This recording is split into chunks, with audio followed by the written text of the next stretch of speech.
Ethan and Gila apparently have been talking about like sending me to Gaza, and like they've made a joke about it because like I've talked to Palestinian journalists and they've like wanted me to come out, and I can't get any security assurances against Israel, obviously, and that's like the major reason why it is incredibly dangerous. It's not because of like Hamas or anything.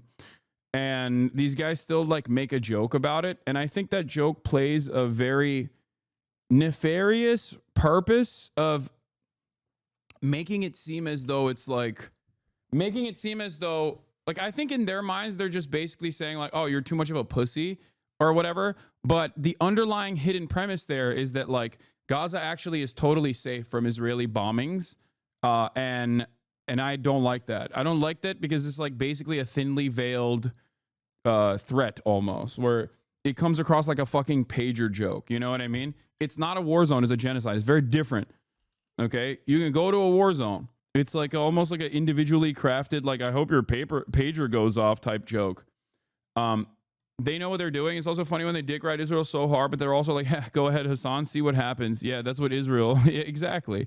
So they had posted this. People want to stand by their principles. They want to be these heroic advocates, but they don't want to risk fucking anything. Hasan. That's such a funny thing to say, by the way, in terms of like, they don't want to risk anything is such a funny thing to say about pro-Palestinian advocates in general. Not for me in particular.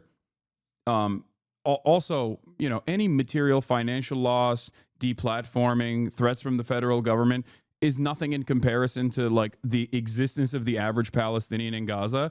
So all of that stuff doesn't really matter, but it's a weird thing to say when you're a content creator personally and all you do is yell at other content creators for at least demonstrating a little bit, like a fraction of the fucking moral courage necessary to speak out against Israel at a time when people like Ethan and many others are actively trying to not only deplatform every pro-Palestinian voice, but also specifically get them, like get the Trump administration to pack them up, right?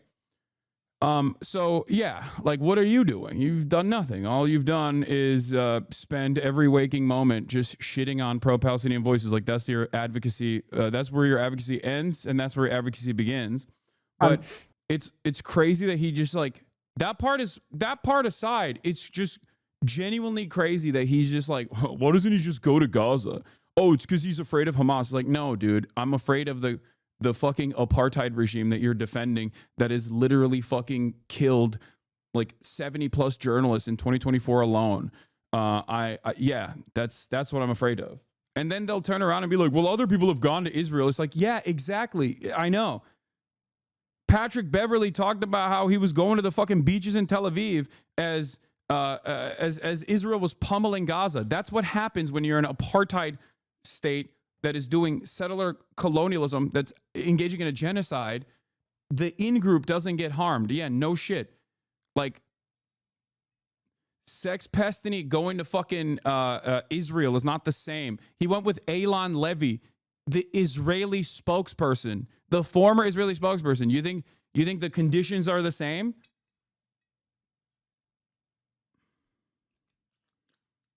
Anyway, yeah, zone of interest. Should go to Gaza.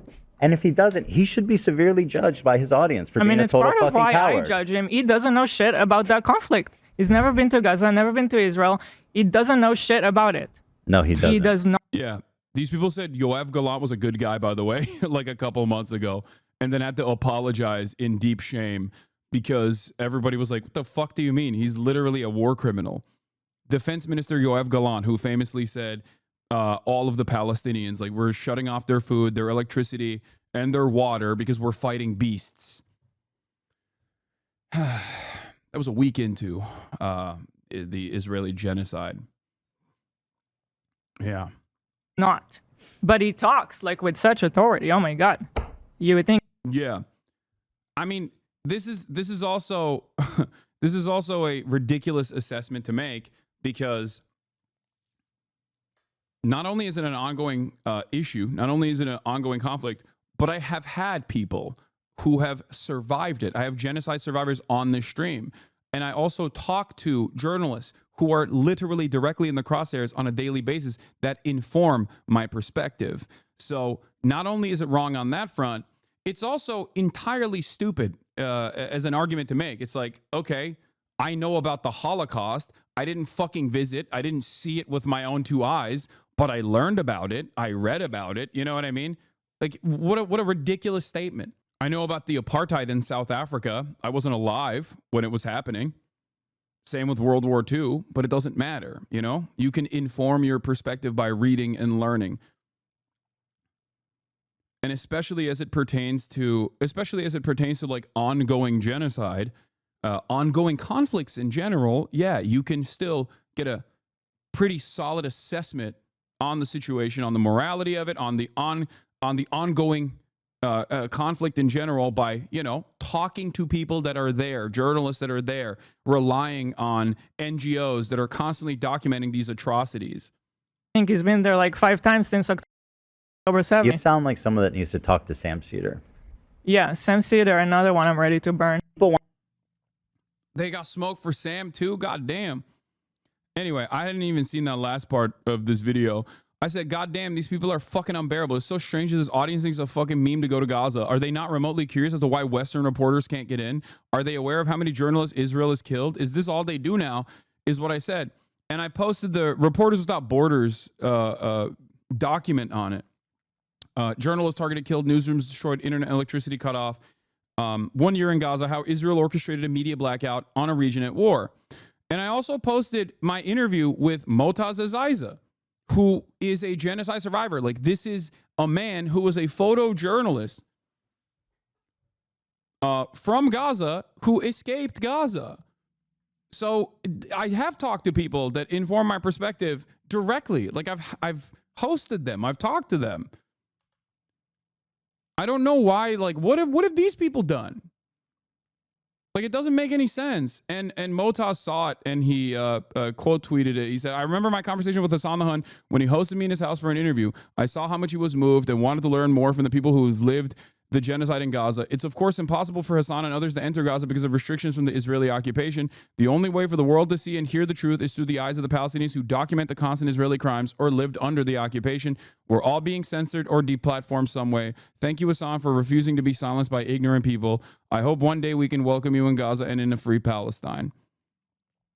Doubt that this will be mentioned on the H3H3 podcast in any capacity, of course. I'm sure that this was not mentioned in their subreddit because that would go against their we're pro-Palestine, but we hate everyone who's pro-Palestine position.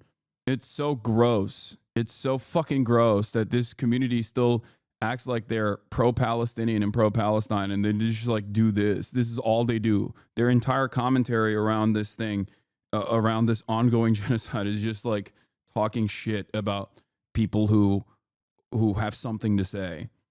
Anything that breaks away from this like carefully constructed narrative, this hug box that they've cultivated, is considered unacceptable. Like, let's not pay attention to it. Yeah, that was a brief note I wanted to talk about here.